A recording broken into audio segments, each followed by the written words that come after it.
Hi guys, and welcome back to another DrAce video, and today we're going to be playing Ride 4. We're here in Snetterton 300 on board the Honda CBR1000RR FIREBLADE SP race modification. As we get across the line pretty decently so far, going to have to be very careful into turn 1. It can be, oh, carnage has occurred already. You have to be very careful in turn 1 and turn 2, because I'm going to make a bit of an audacious lunge here. Johnny Glamour! Johnny Glamour was in 9th place, ladies and gentlemen. Johnny Glamour. But Snetterton, amazing track, but out of all the British tracks, it's probably the track I'm not familiar with in the sense of actually playing this track. I've hardly touched it in Ride 4. Fantastic addition, of course.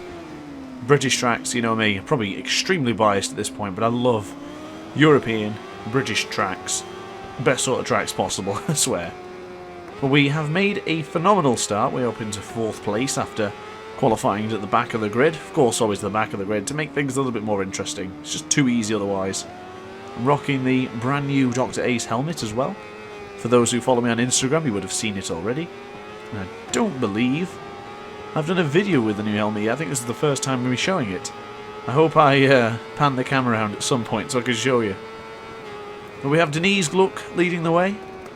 The Mexican rider in 2nd, and the Spanish Victor Yepes just ahead of us with the red leathers. So we turn right now for the bomb hole, turn 10, and we'll now gain upon the rear of the Spaniard up into turn 11, holding the throttle here. This is a great track to practice throttle management, by the way, as we thought about making a move up on the inside up into turn 12. We now need to get into the slipstream of the 3 riders ahead. Going for a sort of wider line here to sort of get the advantage upon them if we do intend to brake around the outside or go in the inside. Of course we go for the outside line. At this point it's a staple of my channel. Going around the outside, I love to do it. But like Romano Fanati, ex-Fuera, Jorge Lorenzo, as we make a massive lunge for into turn 2. And we take 2 riders there, passing the Mexican and being right on the rear of the German rider Denise Gluck. So the lady leads currently. I think she's on board the Aprilia. Not sure if we can go for a lunge here. Up into turn 4. Agostino, contact's made. As I'm forced to lift up the Honda CBR1000RR. I think you know my love affair for the Honda CBRs. All Fireblades. It's well documented at this point. We attempt to go around the outside, but we do run it a little bit wide. A little bit too eager. Not the best place to overtake. As I mentioned, I'm still not fully confident on this track. But there is some fantastic overtaking opportunities and some really fast corners. So it's a great track. A little bit flat. I do prefer more undulation. But it's quite alright. As Denise Gluck, very defensive up into turn 9. Good stuff from the German. As we get a big wheelie on the exit of turn 9, into turn 10, much cleaner. Still gently holding the throttle. Take a look at the throttle in the bottom right hand corner to see how much throttle is actually used. As you see, I'm a little bit sketchy on that one because I was trying to go for the lunge, which doesn't materialise. It's a great attempt though, and it's great to prepare oneself for future corners. Because racing is all about, in my opinion of course, is all about learning where the opponents are stronger or weaker, and knowing when to attack, as Denise Gluck has disappeared. Did she crash? Oh my goodness, I think she crashed. We're ahead, we're leading.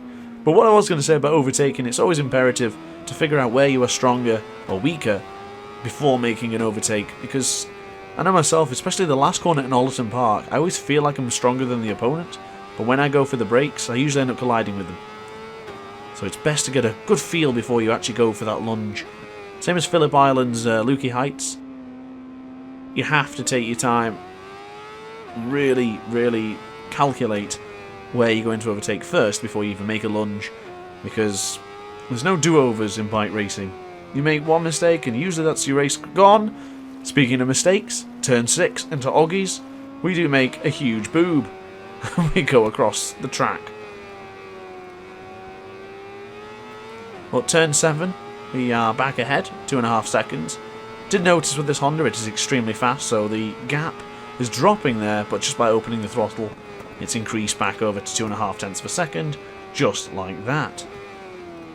Of course, using my favourite combination, of course, if you're a long-time follower, or if you've been at least subscribed for a couple of weeks now, you will notice that the medium front and the soft rear is my optimum sort of tyre options. It's usually what I always go for, it's my favourite thing.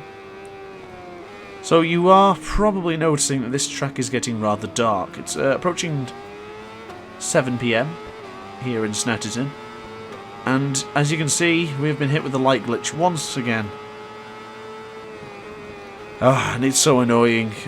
This race gets very interesting because the lights don't come on at all, as I almost make a huge mistake into turn 1 and lose the lead to Victor Yepes. Big mistake there. I actually almost lost the rear because we were sliding, because the rear is a little bit cold and we were sliding a lot. So we've lost first position. Little bit of a error on our behalf. Big moment, to be fair, actually. I'm probably underselling it as we try and go around the outside of the Spaniard. Not going to happen here. As Cody Murray is less than a second behind, so it's literally just a shootout for us both in this particular lap. Unless Cody Murray can produce something spectacular. As we go, make contact with Victor Yepes as we both go into the grass as he perishes. And contact made. Oh my god. The Mexican, he skyrocketed off his bike. Oh my god. Oh wow. I think the collision with Victor Yepes needs a penalty. It was a mistake. I always feel for some reason I can go quicker in that corner than I actually can. Huge mistake on my behalf. I hold my hands up well and truly apologetically and say I'm sorry. Ruined two riders' races there from ignorance and stupidity. I was kind of panicking because, well, I was running out of time, I had things to do, and I was trying to finish this race as quick as possible. And the issue was, of course, the light glitch. I can't believe that has occurred again. It's so annoying. Milestone has to fix this. It's getting to the point where it seems to only be in career mode this occurs. But it's ruining the experience because it's so exciting to have the lights come on. And then you can start racing under the floodlights. But we can't race on anything here. And I don't even have lights. It's so bloody dark. It's like the Valencia race we did. But we do have Cody Murray in our sights. Fellow British rider. Freya Walker behind, the Australian. Can we pinch his pockets here? Can we get through as we make a lunge and a half?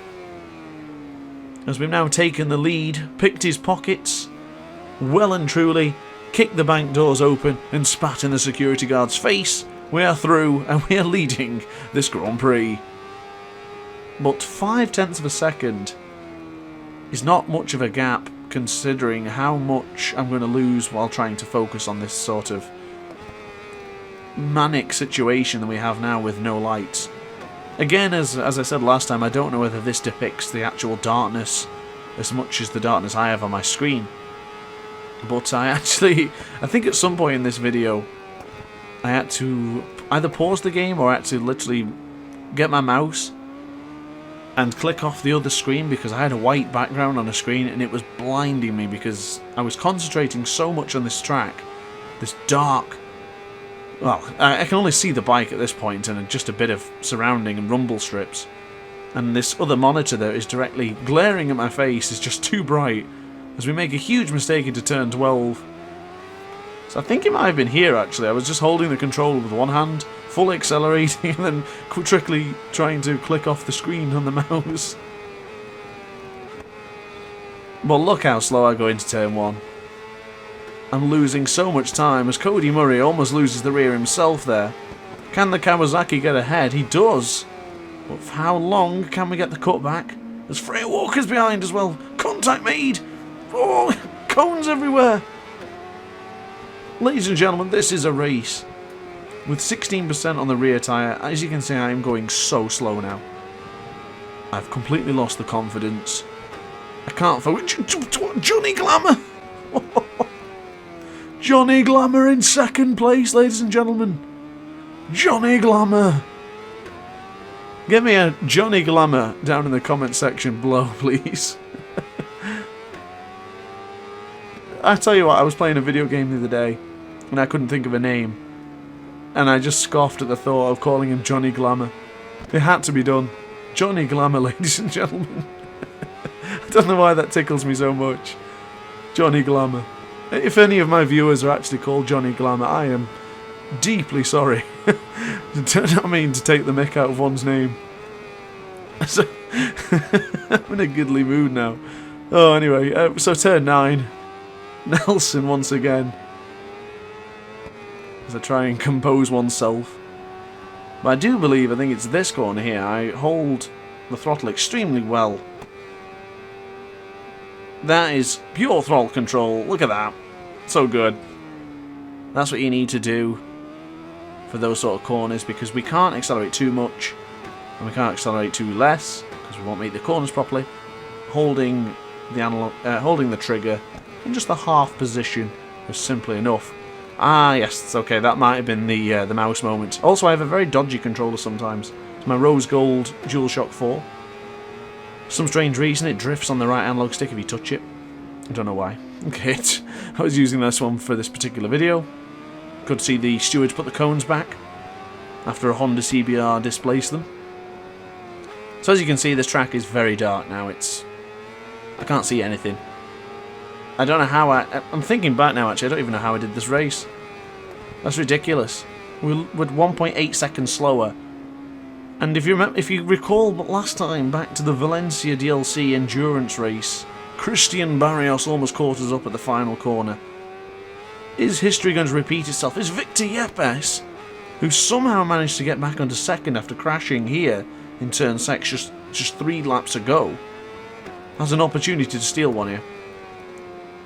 Will Victor Yepes, the Spaniard, break DrAce's streak and give us second place instead of that elusive first place that we coveted so much? 2 seconds slower now. Victor Yepes is 0.2 of a second behind. Look how slow I'm going at turn 9. Oh, wow. I mean, you must be seeing this and how dark it is. It's so difficult. It's a challenge in itself. It's like going blindfolded. And I don't really know the track as well as some others. Well, the gap is just hovering around 0.3 of a second. We should survive this pretty nicely. Be careful not to wheelie as we exit the corner. And we are going to win here in Snetterton. As the gap is coming down, it's 0.2 of a second. Listen. Oh, thank goodness we found the line there. Ooh. So guys, as always, thank you very much for watching. Hope you've enjoyed the video. If you have, please like, comment, subscribe, and I will see you next time. Ciao for now.